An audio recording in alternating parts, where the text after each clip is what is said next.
Welcome back, everybody. Hey now. Below Average Joe's After Dark. Happy Hump Day. It's the best day of the week. Yes, you are correct. Not the best day of the week, but a quality day for sure. We are doing an After Dark recording, though. Well, More so for you than me, but... Yeah, our last episode, I mentioned that it was the first time I was doing a podcast hungover. Yeah. Well, you know what you have to do to get hungover, right, Dom? You gotta, drink some beverages. Sure. This is my first drunk podcast, I'm just gonna be honest. So, if I fuck this up, y'all are gonna know why. I think you'll be good. I think I'll be alright. It was just a couple drinks. Yeah, you're fine. Anyways. So, how we doing this Wednesday, Dom? I'm good, man. Life good? Yeah, life's good. I know life's good for you right now, right? It's been alright. I'm excited to get into this one. Yep. This is going to be the big one where we finally can get really integrated with our wonderful audience. And that's why I'm so excited. Agreed. And I'm going to go ahead and break down the rules for you guys so you can find out how do you get involved, right? Yeah, again, this is going to be part one of a series. Yep. Series titled Versus.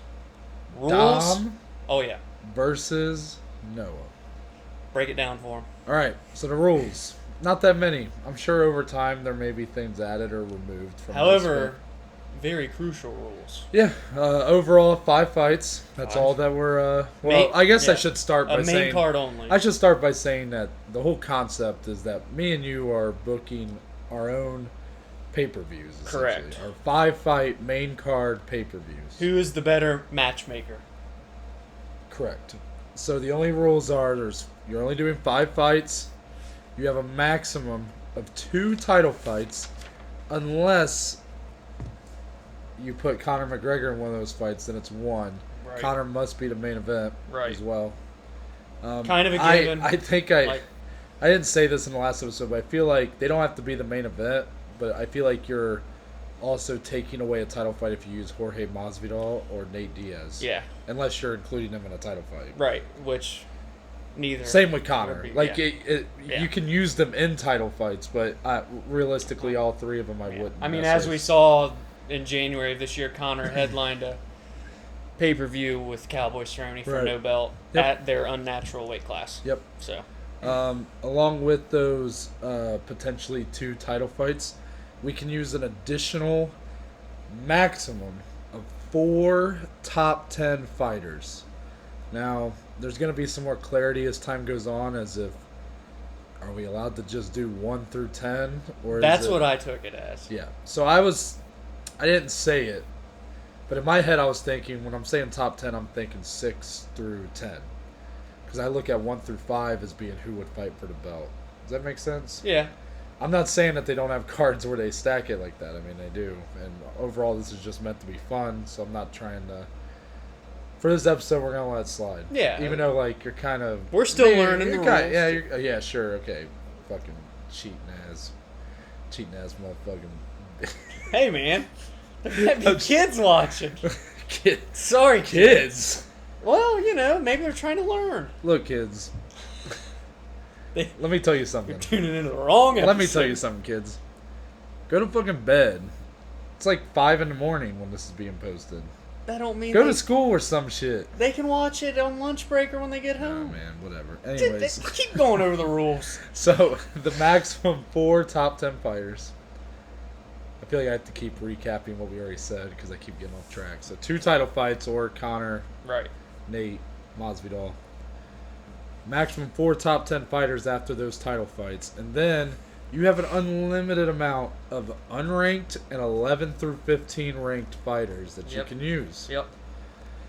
Also, and I think this is probably most important in my opinion, at least for people understanding what this is. Yeah, I agree. This takes into account their current standing. Yeah, what they're ranked, if they're the champ. So a good example would be, I can't say my main event is going to be Conor McGregor as the featherweight champion. Going up against, You can't just give someone a belt. Yeah. But it does not take into account their current matchup. So we could totally, Robert Whittaker is about to fight Jared Cannonier. We could totally put Whittaker up against Adesanya or Cannonier up against Costa or whoever. Right. Like, overall, it's just who we're trying to put together the best card based on what we know today. Yes. Which today is September 1st. Yes. 2020. Shout out first day of September. Yeah, it's going to be a big month. Yep. No simp September, by the way. Well. I think we failed. I think we failed already. September 1st. September 1st. All right. All right. Okay. Come on. So here we go. We're going to just go and get started, I guess. So we want to do... Oh, okay, yeah, go ahead. For example, like I say my first fight of the night, you say yours, my second, your second, all the way up to the main event. Yep. Okay. And we can just talk shit to each other as we go. Because I feel like as we go higher up, I'm going to get pissed. Yeah, like I can already tell you there's no chance I'm buying your pay-per-view. Oh, really? I don't even know what your list is. I think you're going to buy mine over yours. I think I know you better than you know yourself. There's only one way to find out. All right. Don't look at my list. Oh, wait. Oh. Hey. Sorry. You know what's in the notepad. I thought this is the notepad. I thought it was on the phone like most fucking normal 21st century. No, I write my notes with a pen. Anyways, I'll go first. When we have merch come out, one of my go-tos is going to have a notepad. Our merch. Hey, man. Anyways. All right. Here we go. This is it. But part 1 of the Versus series.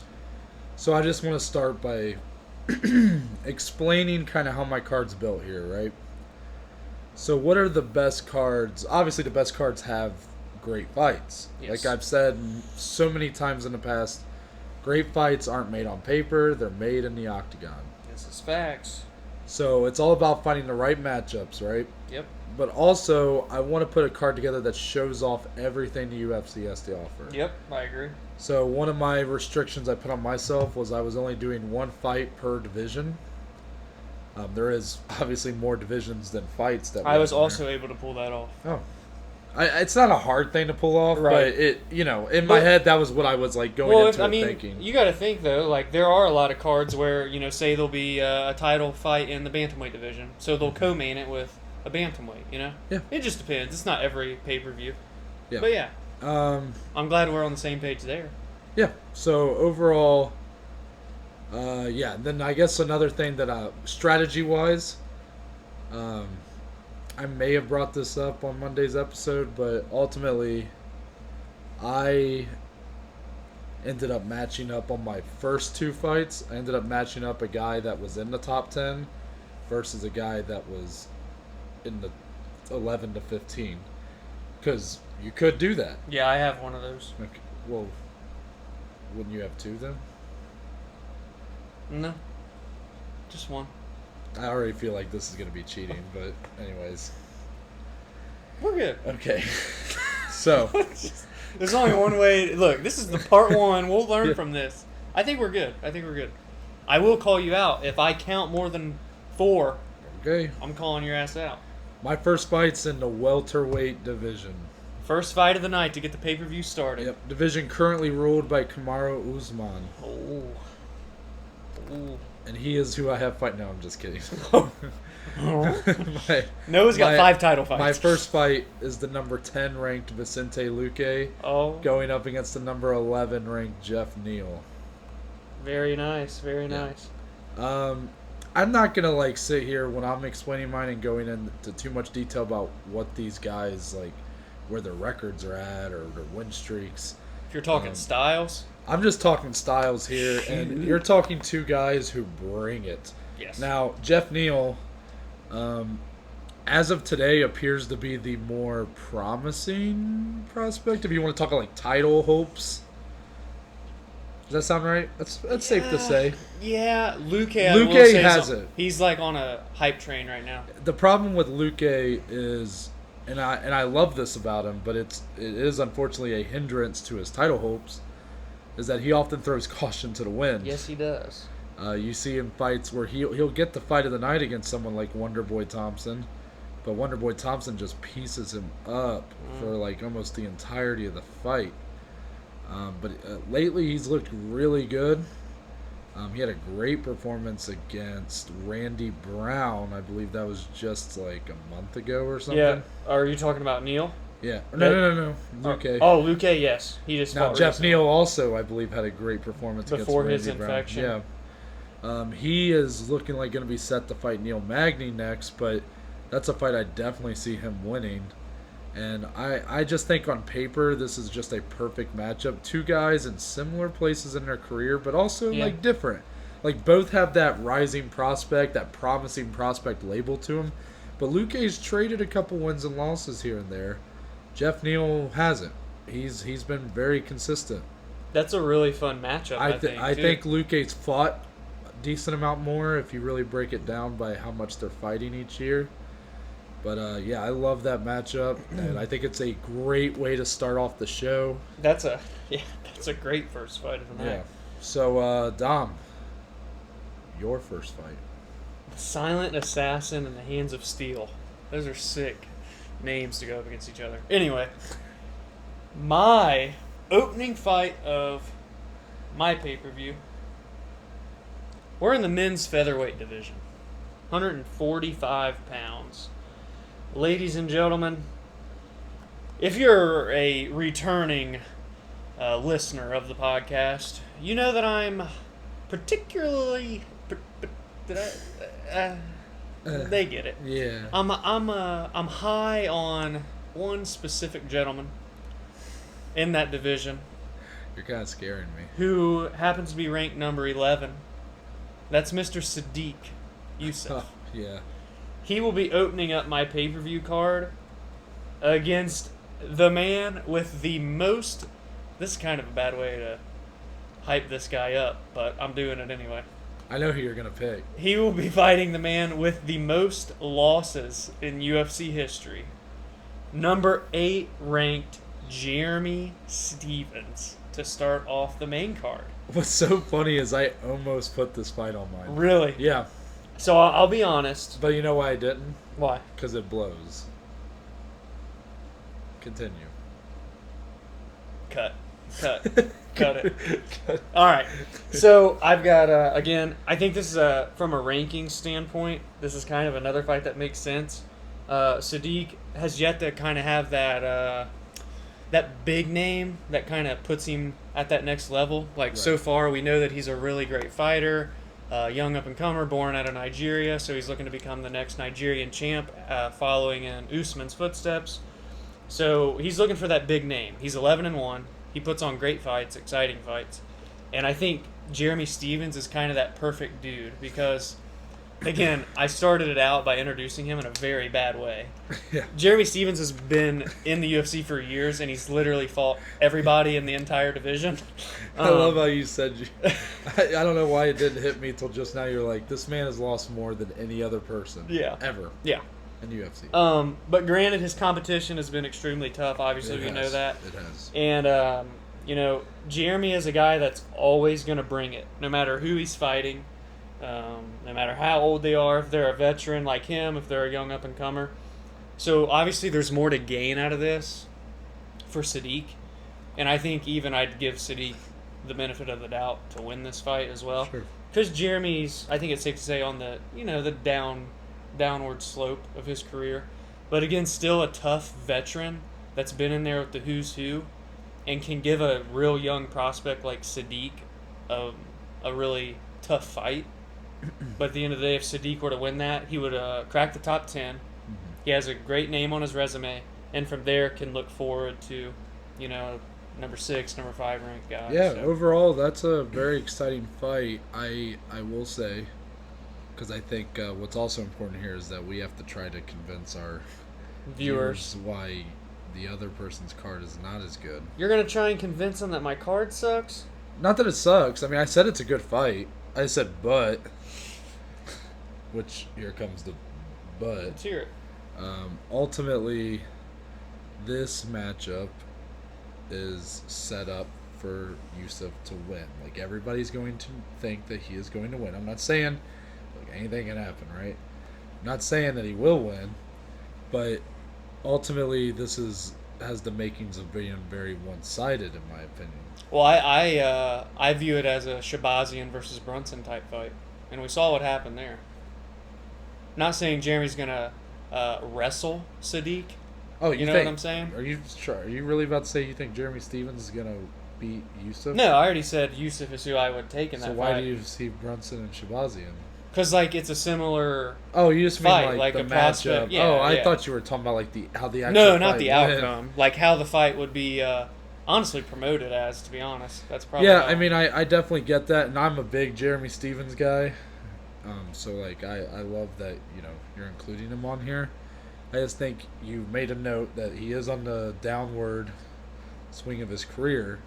Not that he can't still be very competitive, but yeah, I don't know. Dude, there's crazy. Something about that fight that's just like, it just feels like it's tailor made for Yusuf to really break out. Did you know he's only 34? Jeremy Stevens. Oh, really? Oh, that's crazy. He's been fighting in the UFC since I could barely walk, I feel like. But anyway, that's my opening fight. All right. I said my piece. Hopefully the viewers agree with me. I pass it back to you, my friend. All right. My second fight. Once again, top 10 guy versus 11 through 15. We're in the light heavyweight division. So, there's a bit of a stagger here as far as like where these guys are ranked and where they're at in their current careers. Like, this matchup likely wouldn't be happening right now. Yeah, what are you gonna say here? I like it though. Number 6, Jiri Prochazka. That's your guy. I like me some Jiri. A guy with just a very wild, another caution to the wind type guy. A guy he's kind of silly in the octagon. He just looks like he's having a good time. Yeah. You know who that describes perfectly? The number 11 ranked Johnny Walker. Johnny Walker. That would be fun. That's a fun one. So, on paper, you would assume Jiri's the one that's got he would be the betting favorite. He would be the betting favorite. Walker has lost a lot of his steam after back-to-back losses that one, Corey Anderson pretty much shut his lights out. Yeah, so, he did. Kind of hurt him there. But then he followed that up with the decision loss that he just looked very tentative and didn't throw a whole lot. Mm-hmm. But I feel like these two guys both mirror each other very well, and that they're just wild guys that are going to stand and bang. And I just think it's a lot of fun. Probably won't be the most technical fight. Both guys show some good technique, don't get me wrong. But they also seem to just enjoy putting on a show. Yeah, especially Johnny. Yeah, and even in that fight Jiri had with Volkan Oezdemir, he ends up winning that fight, second round knockout. But leading up to it, he was getting hit with some shit. Yeah. Like, I mean, that fight could have went either way. Volkan hits hard, dude. Yeah, so overall, I love that matchup. I love the idea that like it can be a bounce back for Johnny. But really, if Jiri wins that, if anything, like Johnny Walker is still a better known fighter than Jiri Prochazka is in UFC. Yeah, yeah. So if in a way, it's like it kind of benefits both guys, because if Johnny beats Jiri, then it's like, okay, now he's back to being on track. Almost a top 5 guy. Yeah, yeah. If Jiri gets the win, then it establishes him as being like a potential star, in my eyes. Maybe not as much so as it would have been if he was in Corey Anderson's shoes way back when, but overall, I like it. Yeah, that's pretty much it. That's a fun fight, man. And it's like a matchup. I don't like that you're not talking shit. I'm just giving credit where credit's due. All right. At the end of the day, I don't see anything wrong with like that matchup happening, to be honest. You're doing the whole kill him with kindness type thing, aren't you? Hey, man. I'm just a guy that speaks facts. Yeah. All right, what's your next fight? My second fight of the night is going to take place in the lightweight division with 2 top 10 opponents matching off against one another. A fight that I think is actually super realistic and could even be both of their next fights, potentially. if I'm not forgetting a fight that's already been scheduled. But again, we're not taking those into account. Right. I have number 6 ranked Charles Oliveira, the all-time leader in submission victories in the UFC, taking on number 5 ranked Dan the Hangman Hooker. So, also another guy that I'm high on and that I've spoke a lot about in a couple episodes, Oliveira. This is a guy that, again, has been in the UFC for what seems like forever. And I'm pretty sure, if I'm not mistaken, he's still under the age of 30. My phone's not loading right now, but I'm almost positive he is. Again, he's the all-time leader in submission victories. So, from a stylistic standpoint, you could not get more, like, polar opposites, in my opinion. And that's what kind of intrigued me a lot with this one. Oliveira is on a tear right now, and I think is a guy that can cause problems to anyone in the top 10 in that division. I think he's very slept on, underrated, and he's really the only submission specialist in that entire top 10. Dan Hooker, on the other hand, has been known to sling it out a time or two with some boys. Yes, he has. So, Hooker coming off back-to-back losses, right? He just lost to Poirier. Did he win before that one? He beat Paul Felder before that, and then Al Quinta. So he just lost to Dustin Poirier, and probably the second best fight of the year behind Wei Li, Zhang, and Joanna. So Hooker's coming off a loss. Oliveira's on a win streak right now. Again, it's number 6 versus number 5. It's a fight that makes sense to me with basically the rest of the division locked up right now anyway. This is very fun. I would like to see how Hooker could potentially keep the fight standing. And if he's able to keep the fight standing, could Oliveira compete at all with his incredible Muay Thai and like kickboxing skills? Right. And if it's on the ground, surely you give Oliveira the huge advantage there. So can Hooker last on the ground?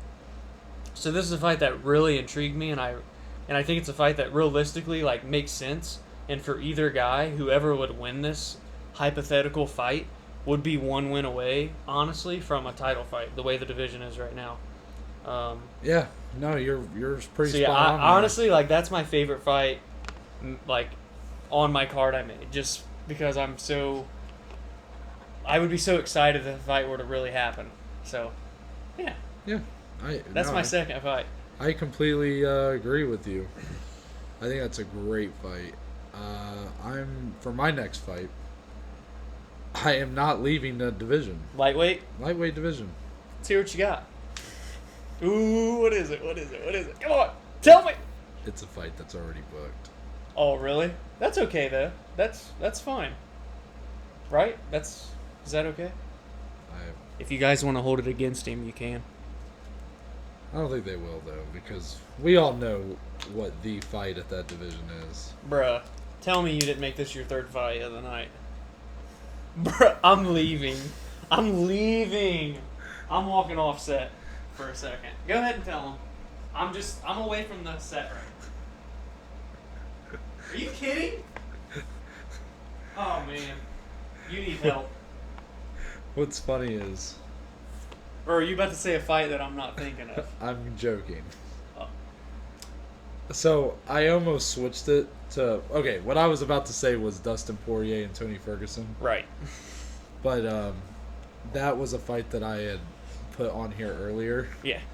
And I noticed it was still on there when I was about to read them off. And I was like... Oh, it wasn't supposed to be on there? No. Oh, okay. But, I do think that could reasonably be a third fight on the card. You kind of overreacted there. However, that's not the fight I'm choosing, because I'm the one that's being kind of a stickler here. So I'm not about to put that fight at number 3 and just completely torch you. Wait, so are you in the lightweight division or not? No, I'm not. I'm in the bantamweight division. You just completely bamboozled the people. All right, so and I'm in the bantamweight division. Bantamweight division, men's bantamweight. All right. Yes. All right. What we got? Let's hear it. Come on, give it to me. We met him. Number 3, Cody Garbrandt. No love. A guy who I think is very underrated in just his performances, how exciting he is. Yeah. Win or lose. Even in losses, yeah. Just how exciting the fights are. I will say, but sorry to cut you off, a smart fighting Cody Garbrandt is a dangerous Cody Garbrandt. He is. Just saying. You know who another dangerous guy is? I don't care if he hasn't won in that division yet. Wait a second. Number 7 ranked Jose Aldo. Whoa! Yeah. That one just hit me from left field, buddy. So, wow. So that fight slapped me in the face. I've never once thought of those two fighting each other. Ever. Me neither, and here I am. Wow. But chaos. That's what this fight comes off to me as. Wow. Because you look at Aldo and his performances at bantamweight. He is, he got beat up by Peter Yan, but he was hitting Yan with the kitchen sink, man. He was. Yeah, that was a great fight until the 4th and 5th And then round. his first fight at bantamweight against Marlon Moraes, like a fight that he arguably won. Got a title shot off of it. He's number 7, but he's he's definitely like in that top 5. He's definitely, I would put him above Frankie Edgar. It's safe to say that Jose Aldo has still got it in him. You know? Yeah. And Cody Garbrandt's another guy who people seem to be kind of counting out even after his big win over Asuncao. Yeah. That's another guy who I don't think is there's no way he's done. Even if he loses this flyweight title fight that he has coming up, I don't think that just means he's done or that he'll never be a champ again. That guy, We've seen how good he You can said be. it. A smart Cody is dangerous. For anyone that hasn't seen Cody fight Dominic Cruz when Cody won the belt, it's one of the best 5-round performances of any title challenger I've ever seen in the UFC. So if you haven't seen that, I would highly suggest go watch that. His 3 losses that he had in a row were just, honestly, as a fan, hard to watch. Because you know how much better he is than that. The first fight against TJ, he drops TJ at the very end of the first I still round. think to this day, 10 more seconds, that fight's over. It might have been. But, that's not how it works. That's not how it works, So that second fight, though, looked like he kind of just got what's the word? He kind of got drawn into the same plan of attack for TJ. It was you just looked at it and you went, "How was that really smart of him to fight like that?" Same thing. Yeah. Which is, what it reminded me of in a completely different style of fight, but it reminded me of when Rumble Johnson rematched Daniel Cormier. Yeah.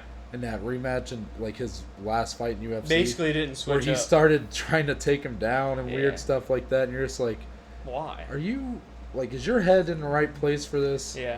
But then Cody follows that up with another just very disappointing loss with Munoz, a fight that those guys were going back and forth. Didn't they get fight of the night even though it was only 1 round? It only lasted about 4 minutes. Yeah, but that was wild. They went back and forth, man. I mean, they were just standing and trading, throwing. Yeah. I mean, they're 135 pounds, but they were throwing some wicked shots. Munoz is another guy in that division that just gets slept on, too. Yeah, I agreed. I mean, he arguably won that fight against Edgar. Yeah. But overall, I just think on paper, this is just a great fight for both guys and where they're at this time. Obviously, Cody's got that matchup with Figueiredo. Aldo's kind of he doesn't really have a fight right now, but kind of figuring out what's next for him. But if you took away that Cody's moving to flyweight, I think it's like a perfect style matchup, just a perfect matchup at where they're at right now. That's really like a type of fighter that Cody hasn't really taken on. The seasoned vet. I mean, obviously he fought Dominic, but that was for the belt. So he had to go through Dom. You know what I mean? But outside of that, to get to the title, he was just fighting all the other young guys. You know. Mm-hmm. So that is interesting. Yeah. And even for Aldo, that'd be a huge fight for him. Yeah. In my opinion. Yeah. Almost bigger for Aldo than Cody.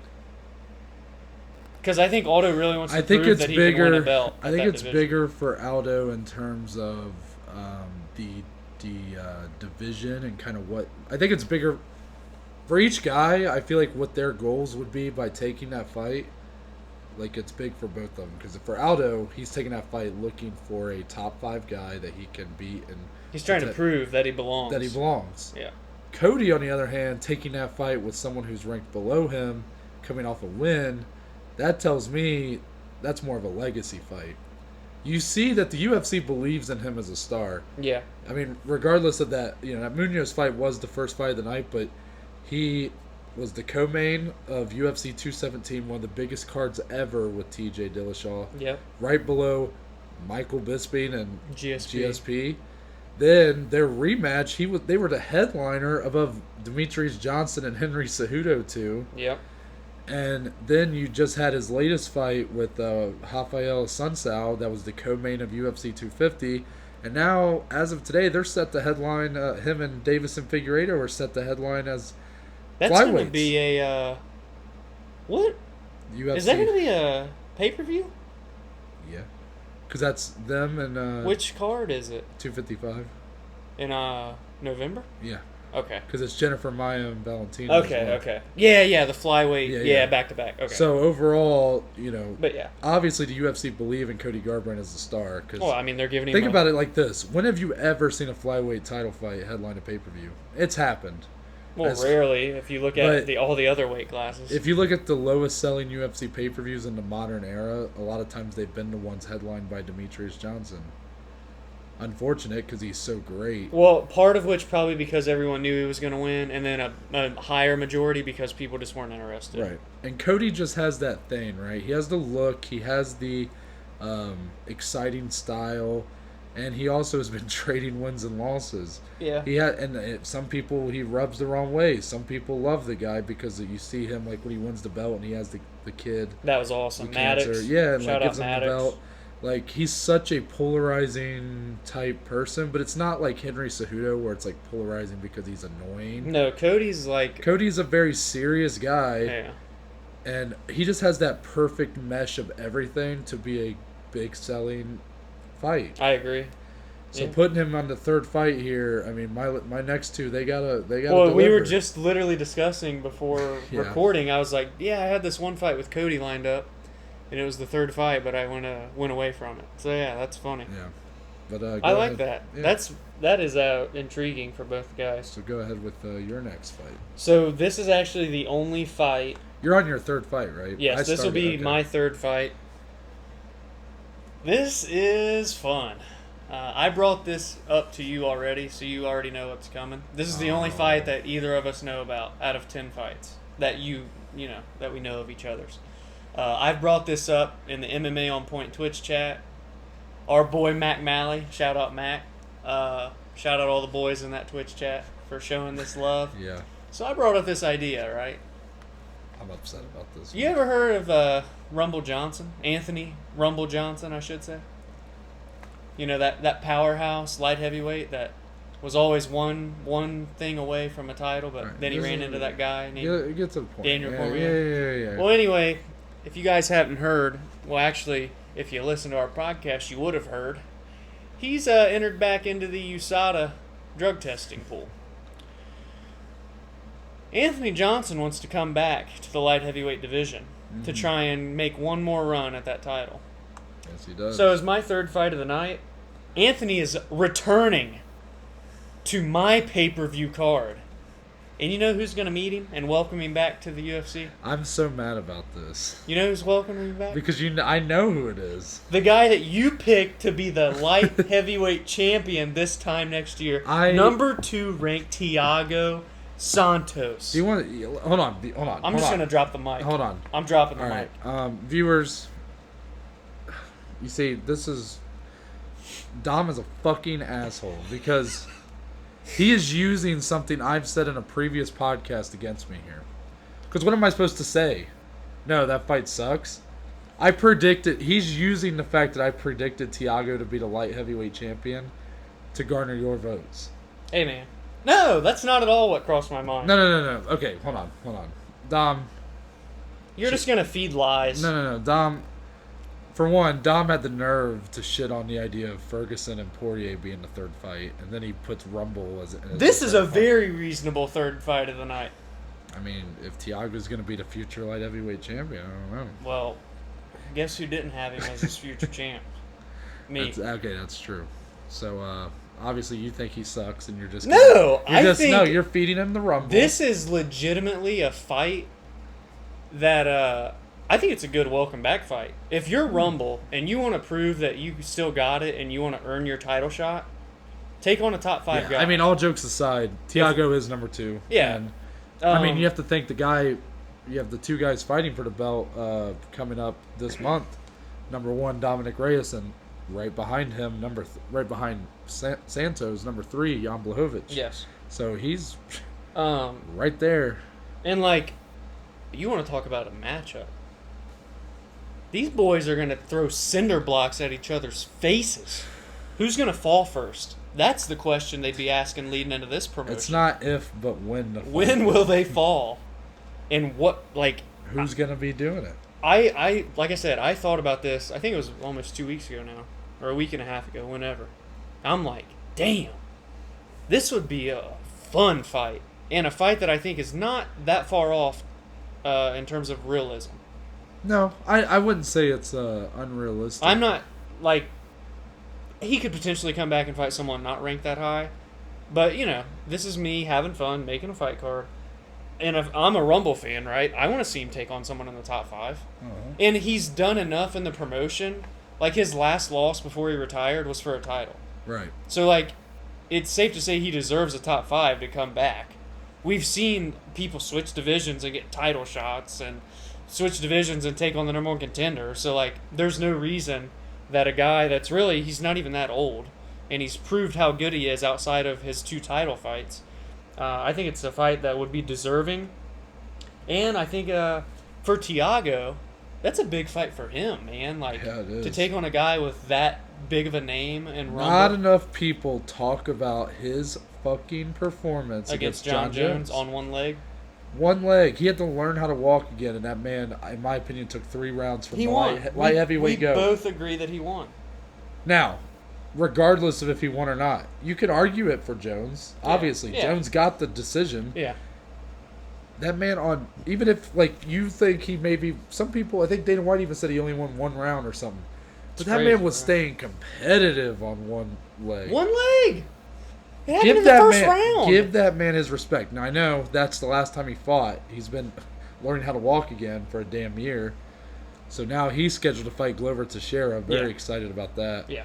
But regardless, talking about this fight, if you're booking that as like in our head, like at UFC 253 or whatever, like this is the card coming up. Yeah. It's very exciting because it's like his comeback fight along with Rumble's. Right. Because you don't know how either guy's gonna look. Yep. I know I'm kind of giving you more credit there than I should be just because I'm up against you. I don't like to toot my own horn, but I think that's an awesome fight. I agree. Like, yeah. Could you imagine? Chaos. Yeah, man. Yeah. Just, like I said, throwing cinder blocks at each other's faces. That's my 3rd fight. Yeah. I freaking love it. But it's time for the co-mains. Oh, I think we're in title fight territory here. Do you have 2 title fights? I do. I do as well. Yeah. All right. My first title fight. Remember what I said at the beginning, Dom, about showing off everything the UFC has to offer? Well, so far I've showed quite a bit. Yeah. Showed a lot. I agree. Up-and-comers, established guys, legends. Yeah. You know what I haven't shown yet? Women. My co-main's also women. Wait a second here. I swear, if this is the same fight, I'm going to be pissed. I think I know what you're going to do, actually. But go ahead. This is your time. Go ahead. I hope so. You're making the people wait. Okay. Women's flyweight title's on the line. It's Valentina Shevchenko. Yep, I knew it. Someone's coming for the throne. Don't cut me off here. Oh, I know who it is. Someone's coming for her throne. And no, Dom, I'm telling you, you can't cut me off here. Someone's coming for her throne, Dom. Who also has a belt. And her name's Weili Zhang. Remember me! God. Oh. I thought you were done.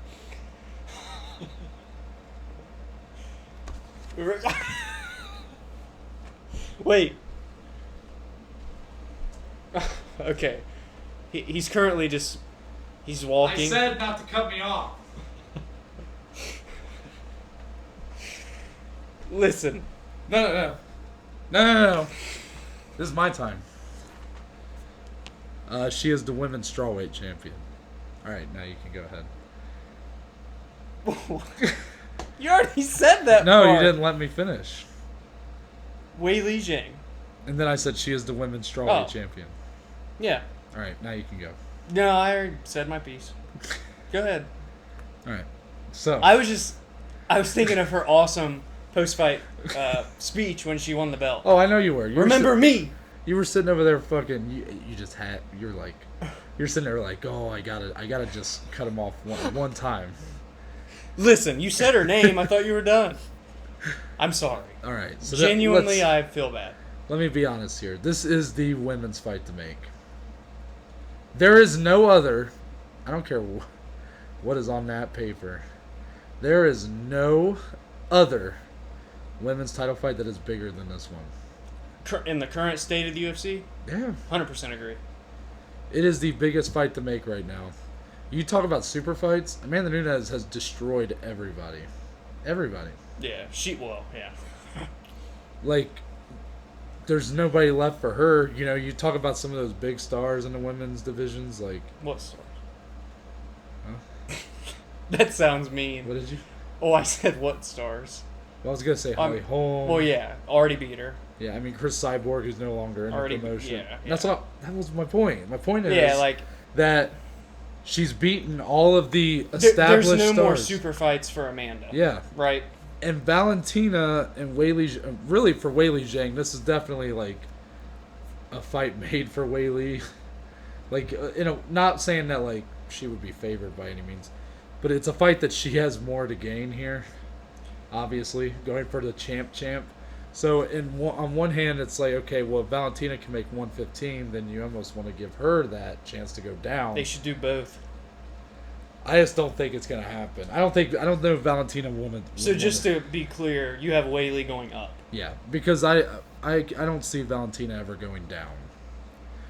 But yeah, okay. One of the best women's title fights I've ever seen was Weili Zhang against Joanna Jędrzejczyk, and I was very close to just booking a rematch. But ultimately, Joanna's like kind of maybe retired. Yeah, that's. Also, I feel like, even as amazing of a fight as it was, and you can debate about who won. Weili and Joanna? Yeah. Like, you can totally debate the winner of that fight, even though I thought Weili won. I did too. In reality, like, this fight's just bigger. It's bigger and it's better, and it's really going to put a lot of eyes on those women's divisions. That fight would be awesome. You know, Amanda Nunes is the women's GOAT. But she just, she's too dominant almost. Mm-hmm. So now you have two dominant champions. One of them's got to go. That's... Because think about Nunes versus Cyborg. That was probably the last time that Nunes really, like, had a big fight. Yeah. And I mean big fight as in, like, it was hyped up by the whole community. Yeah, like... Her last, even though she headlined UFC 250... That wasn't, like, everybody thought she was going to steamroll her. She fought Jermaine Duran to me. A lot of people just don't like Jermaine Duran to me. Yeah, true. Me included. But that's the last time that a fight of hers was like, this is huge. Even her fight with Holly Holm that was after that, Holly Holm had lost, like... Yeah, it wasn't that big of a fight. It was just exciting because that was actually the first time that they had ever fought against each other. But other than that, like, Amanda and Holly. Oh, okay. Yeah. And it was at no, that was bantamweight, wasn't it? Or was that featherweight? Why do I feel like that was featherweight? That was at featherweight. No, it was at bantamweight. You sure? Because then she defended against GDR She's only at bantamweight. And then she defended against Felicia at featherweight. I'm pretty sure Felicia was the first defense of the featherweight title. But either way, hype-wise for her, yeah. Just that fight was a huge fight because both those women have been dominant for a long time. Now you have these two girls who they both seem to really want this fight. I think it would be a great challenge for each. Valentina's put on some great technical performances. Weili comes in with that fucking power. Yeah. And I think what's funny is what you're going to notice about my co-main and main event is they're almost similar in how I pictured them in my head, style matchups. Yeah. And I'll leave it there. So, this will be like the first time I have like a little negative. Okay. But it's not like I love this. You're fight. gonna say this fight's that. You're awesome. gonna say that you think Weili should defend more. I think that as a champion, Valentina is more established currently.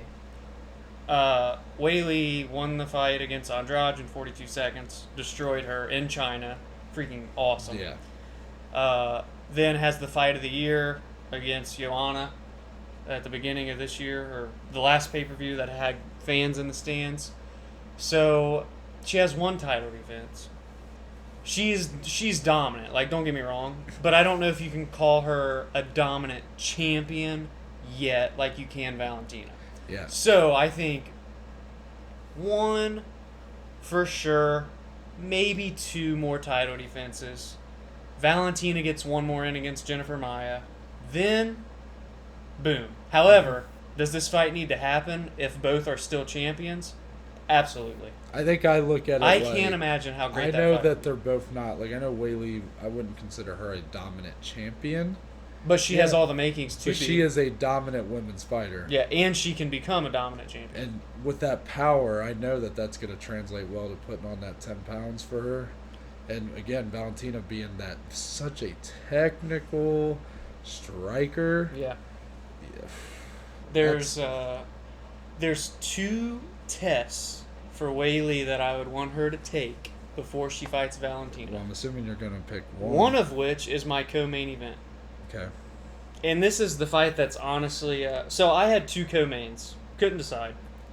But I wanted to show some love to the dominant, badass women as well. So I'm going women's co-main. Can I take a guess on which one you didn't choose? Yeah, go ahead. Sorry. Now I'm cutting you off. No, you're good. I do it every episode, so you're fine. And I'm going to feel bad if this is the one you actually did pick. I'm going to assume... As my co-main? Yeah. I'm assuming that you didn't pick Rose Namajunas. You're assuming it's Weili Zhang versus either Rose Namajunas or Tatiana Suarez. This is correct. It is one of those two women. But I'm assuming it's not Rose Namajunas. It is. Is it really?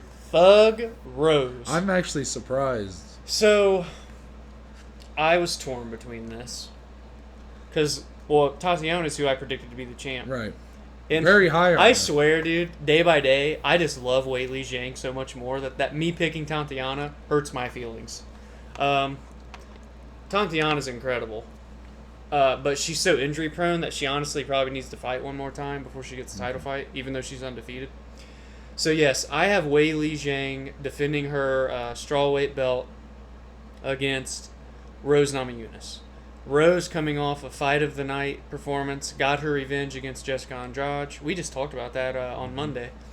Weili, of course, as I just mentioned, defeated Joanna in the fight of the year, one of the best fights I've ever seen in my 22 years of life on this earth, in February of this year. So the timing is set up to where, obviously they're not going to fight this year because it's kind of booked up anyway, but for my make-believe, card, this is a fight that makes sense. It's honestly probably the fight that's going to happen. Uh-huh. Honestly, so it's not too oh wow, what a fight! Didn't see that one coming. But I think it's a fight that's awesome. If we're talking matchups, this is where Weili's technical, right? But she's got power. Rose is extremely technical and picks people apart. She's like a punches and bunches. Yeah. While Weili throws the haymakers. So this is a very fun, stylistic fight for me, and really it's a fight that I hope, honest God, happens, and it should, right? I don't know who would win this, and I'm not trying to pick every fight I make tonight, even though we've done a couple of them. This fight to me is so fun. And it's a great co-main event for a huge main event. And I think even in real life, it would be a co-main to another. It would be a 2-title fight main card in real life as well. Mm-hmm. I'm curious, what are your thoughts on these two fighting? Because honestly, we know it's probably going to happen. I mean, obviously I'm all for what you're doing with your co-main there because I think it's great to kind of give that platform to them. I mean, not that they haven't had it. Yeah. They've been women have been headline pay-per-views in UFC for a while now, so But it's just nice that like this new crop kind of. Mm-hmm. You know, it's not just Amanda who's like running shit. Yeah, like Ronda's gone. Amanda's not the only dominant champion anymore. Cyborg's not even in the UFC. Women's divisions are fun right now. I guess for this fight though, my only thing is I see what's weird is as soon as you count out Rose Namajunas, that's when she shocks you. Yeah. I definitely count her out in that fight, though. Really? I think Weili... You think it would be one-sided? I think it'd be one-sided. I think it'd be a beating. Now, I also thought... See, what's funny is when Andrade and Namajunas fought the first time, you know, I'm big on Andrade. Yeah. So I originally was, like, picking her. I thought it was going to be similar to, like, the Kovalkiewicz fight, almost. And then right before I was like looking at the betting odds, and Andrade was the favorite, even though she was the challenger to the belt, and I went, something about that doesn't feel right. So much to my chagrin, I switched my pick, and she did dominate that fight for 2.5 rounds, and then, bloop, yeah, plopped on her head. Good night. Tough to watch, man. And yeah, ultimately though, Rose is like definitely. When she won the belt against Joanna. She shocked the world. Shocked the world. Joanna had looked shocked so unbeatable. The world. Joanna had so much as not even looked like she had been bothered in a fight. Yeah. And to put her out in like 2 minutes and then rematch immediately. God, that was a great fight too. Yeah, it was a great fight and a fight that she clearly won. Yeah, I thought it was a Rose win too. Yeah, it was clearly. So, all in all, I like it. I like to see Rose getting another shot at the belt. I just don't know how well, if you're talking about like how well will the fight be? Yeah. It might be a little too one-sided for my liking. Even though it might end early, it might be an exciting knockout, but that's just my thoughts. I mean, that's definitely a bias, I guess. That's a hard fight. Like again, like on paper, it's a great fight. But if you're making me like think of like the idea of it, that's how I picture it in my head as being one-sided toward Weili. So is it time? Main event time. Oh my. This one I legitimately am picking a fight that's already booked. Oh. Yeah, this time I'm being serious. It's a fight that's already booked because it is the fight. I think this is the fight of all fights right now. Middleweight division. Yeah. Israel Adesanya. Yeah. Paulo Costa. This is the fight. This may not be the biggest selling fight. This may not be... They're surely hyping it up. I mean, man. yeah, like, don't get me wrong. Adesanya on the cover of UFC 4 with Masvidal, the UFC thinks he's a big star. Yeah. But he's a guy that definitely is still on his upward climb towards that superstar status. Paulo Costa, no slouch himself, but ultimately, like, it's not, this isn't, I don't know, like a big time heavyweight title fight. Like, this isn't Stipe versus DC3. Yeah.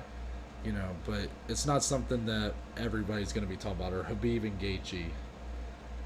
The more casual fans may be like, I don't care. Adesanya's last fight was boring. I don't want to watch it. This fight on paper, Dana White said it himself. This is his prediction for fight of the year. The year with which we saw Joanna and Weili Zhang. Yeah. Which is the best women's fight I've ever seen. That's a bold statement by the boss. So, I mean, ultimately, this fight, I picked Paulo Costa to be middleweight champion. Yeah. This time next year. So obviously, I see him winning that fight, which I think is what adds to my love for the matchup. Because some people, probably over half of the people who have predicting this fight, they're taking Adesanya, and rightfully so. The guy's earned his place, but they think it's going to be just him like keeping his distance, picking Paulo apart. Paulo just doesn't play by those rules, man. Hey, man. You watch that fight with Yoel Romero, or even another fun one. I know he's not Adesanya good, but if you watch this fight with Uriah Hall, that's a guy who tried that same game plan. Well, yeah, if we're talking like how they strike, Uriah is probably the most comparable in the division. And as far as the game plan, keeping the distance, trying to pick him apart, stay moving.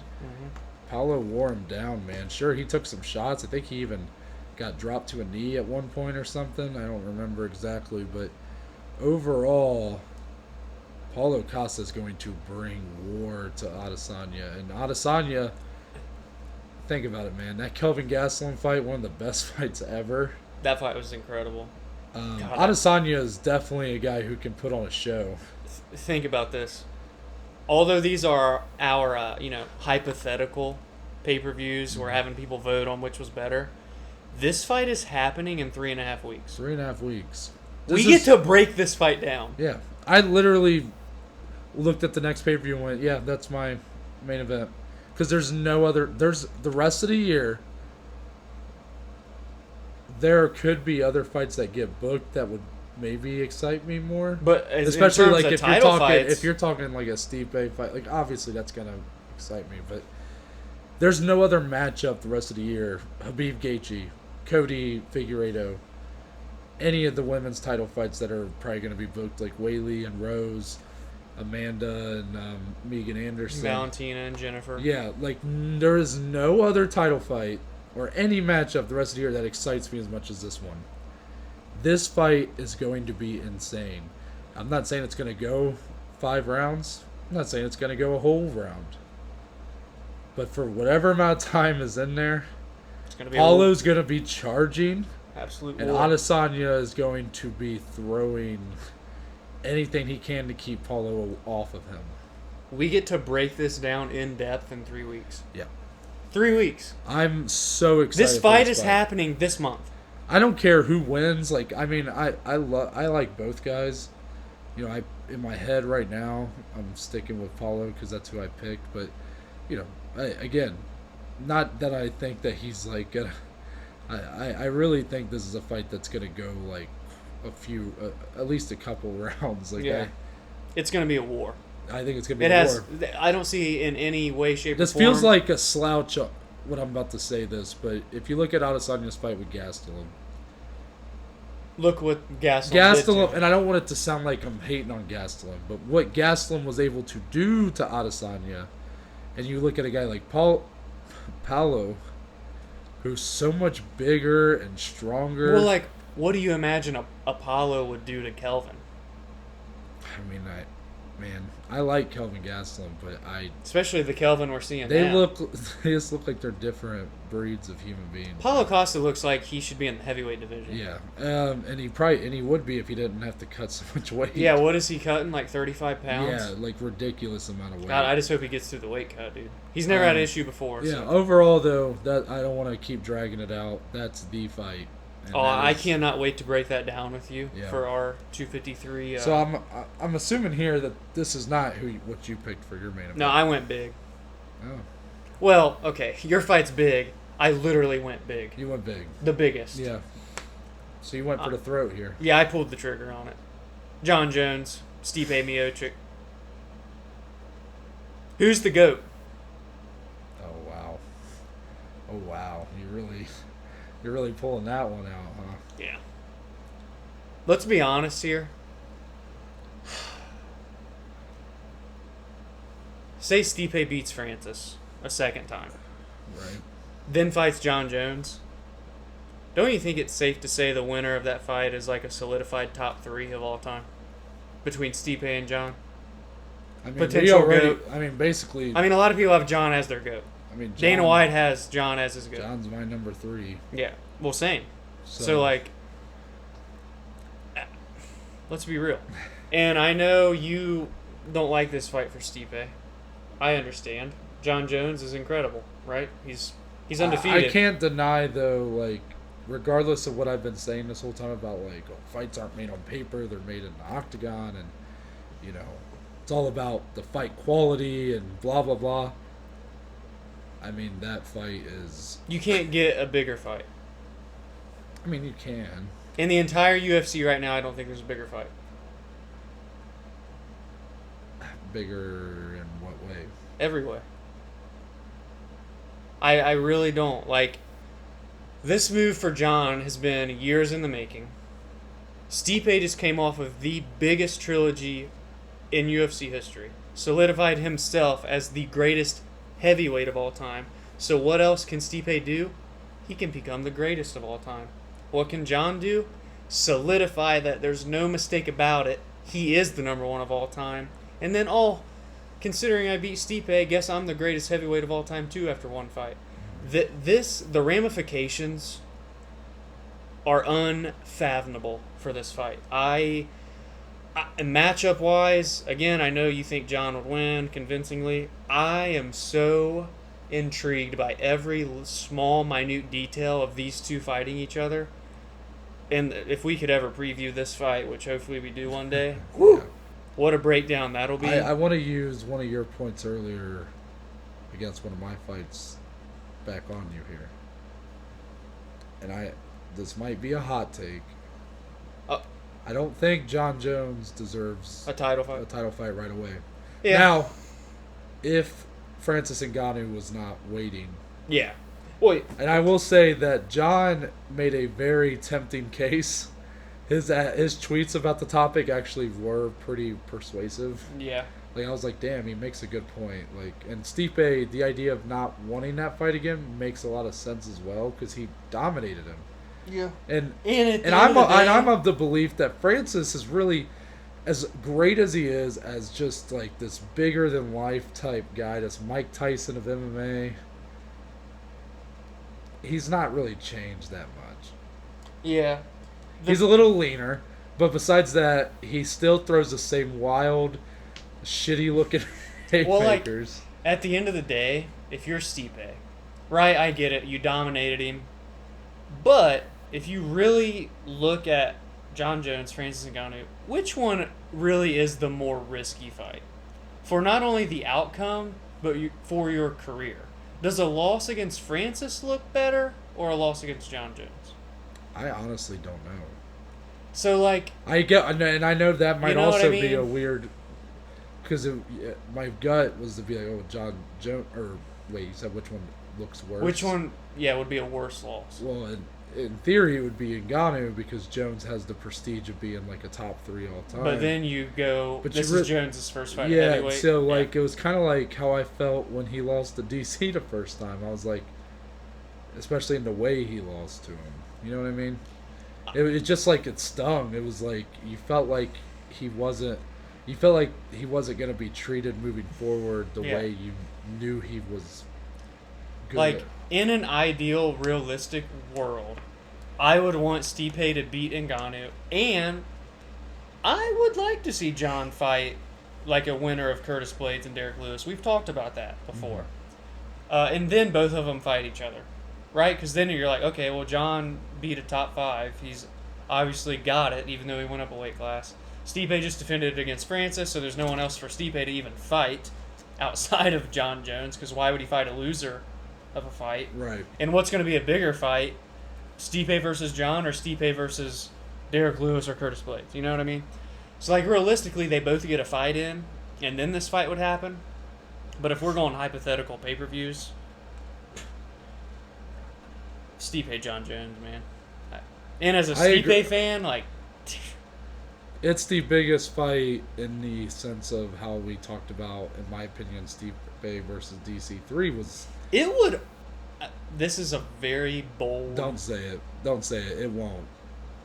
It won't. You're crazy if you think it'll break a pay-per-view. No. I wasn't going to say that.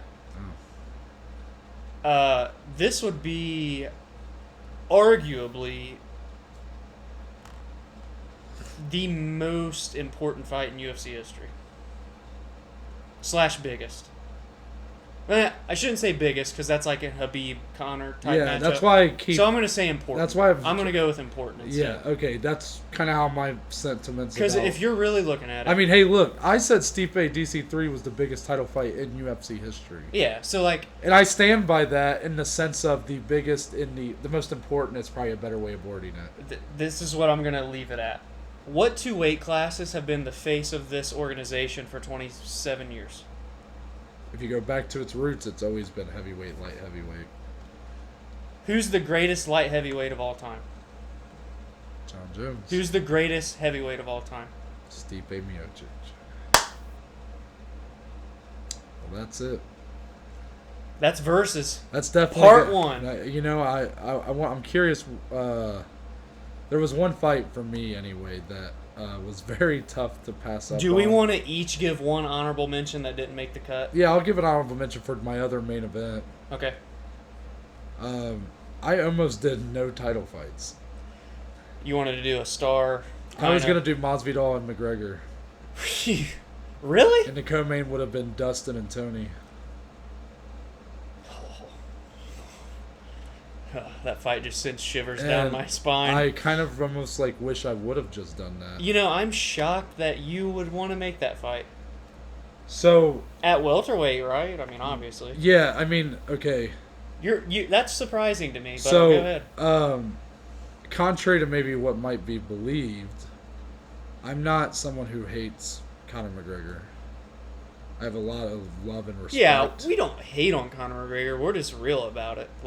I think we're real enough to be annoyed. We're kind of. He's not the. We do get kind of annoyed by Conor McGregor sometimes, but ultimately, at the end of the day, you can't deny what he's done. When I was looking at main events, right, I'm thinking, okay, it's kind of what you ended up going with Jones versus Stipe. Just going big. Where it's what is just a huge fight? Yeah. Well, I mean, I ended up the other part of my brain that I was okay, I want to do a more something that matters for divisions and whatnot. But I was very close, especially because I wanted so badly to do Dustin and Tony. Well, that's the other thing. Just to pause, for you and me, we're not just about let's do these two together. We care about the divisions. Yeah. We foresee the future and what's going to happen. So I mean, your main event is definitely more integral to the divisions that they affect. Well, with that type of main event, it's for everything. I'm saying compared to the one that was my honorable mention. But anyway, it was just one other moment in the history. I mean, it'll probably happen again moving forward. But you have Conor McGregor, who has, despite his lack of activity, I guess, in fighting, despite maybe a lot of his transgressions, a lot of the legal trouble he's gotten outside of the octagon, a lot of the dumb shit he's kind of said or done, he remains undisputably the largest star currently that the UFC has ever seen. I don't know if it could ever be passed. So it was, honest, in my eyes, it's almost I almost wish I would have. This fight would have probably been even bigger if this happened on Fight Island instead of Masvidal Usman. But yeah. Considering kind of how that fight went, but ultimately though, Masvidal may be the closest we've seen to Conor McGregor since, as far as male fighters. Oh, he's definitely Nate Diaz level, and I would say even he's higher probably than bigger that. Now. Yeah. Now, but I'm saying when Nate Diaz beat Conor McGregor and then they did the rematch. Yeah, that was the next level. I mean, obviously Conor was carrying a lot of that, especially the first time. Well, they was number 1 and number 2 in terms of hype in the whole UFC. I mean, that's just fact. So to me, I was trying to think of, there may not be another moment in the UFC's history where you have two guys that are almost so close to okay, McGregor is definitely a far step above Masvidal in terms of star power. Yeah. But that, I don't know if we'll ever see. It's hard to compare his level of stardom to anyone else. But the fact that we have someone who is reasonably close. Yeah. Outside of Nate Diaz, it made me so tempted to put that fight together. And also, I was just kind of I almost got excited about the idea of trying to book something with no title fights and trying to say my card's better. Yeah. And it was that's the fight that would have been. It was either that or if McGregor Diaz 3 was an option as well. That's a huge fight. But at the end of the day, I'm just going to be straight with you. At welterweight, I think Masvidal wins comfortably. I think he's too big. I would pick him to win, and that's kind of I think one of the reasons I went against it is I just don't know how good. I'm not saying Conor I don't know how good win. Of a fight it would have ended up being. Yeah. You know. Honestly, you never know. We could still see that fight. You never know. We for sure can still see that fight. You never know. But yeah, any other final thoughts? My honorable mention that didn't make the cut was actually for co-main. It was another title fight. It was actually Volkanovski versus Zabit was my co-main. Yeah, I think you made a better choice. Yeah, like there's something about that fight that really is interesting. I'm just not too high on either. Well, guy. No one's high on Volkanovski right now because he's arguably coming off a loss to Max. Yeah. So like at the end of the day, I was like, Although it's a fight that I think, like Zabit could get a title shot. Obviously, they're going to give him Yair and whatever. I just think like it's an interesting matchup because Zabit's so much bigger and longer, and I'd like to see how Volk would deal with that. But at the end of the day, man, I freaking love Weili and Rose so much, and I think that fight would be so competitive and interesting. So I went with the badass women of the UFC as the co-main. Cool. Other than that, though, that's it, man. All right. So yeah, let us know again. It's on them now. Yeah, so it's up in their to you hands. guys. You guys can comment on our Instagram post for this video tomorrow, or even the preview post that we made on Tuesday. Yeah, comment on either. Just comment who you think. Just clearly say I'm buying Dom or I'm buying Noah's pay-per-view. Yeah. Comment on this YouTube video. Yeah, comment on this podcast episode on our Instagram. If you catch us on posting on Twitter or Facebook, like whatever you use or whatever. Even Snapchat, like as long as me and you can say anything that we can literally tally votes with. Yeah. We'll basically go. So we record our fight night previews on Thursdays. So we'll have what 5 or 6 a.m. tomorrow or Wednesday when you guys are hearing this. All day Wednesday and all day Thursday up until Thursday evening. Right. That's when we'll tally the votes and we'll announce them on our preview show. Agreed. So I really hope you guys enjoyed this. This was so fun. And this is something that this never even crossed my mind. So when you brought it up, I was like, damn, that's such a good idea. This can be like a series that we do every so often. So, that's why this is inaugural episode, part 1. And I had a blast. Awesome. Dom, this has been fun, but tell the people where they can find you on social media. You can find me on Twitter and Instagram at dsalee14. More importantly, our podcast Instagram, you can find us at BelowAverageJoes _podcast. And you can find me on Twitter and Instagram at ntbaker_. And with that, we're out, and we'll see y'all on Friday.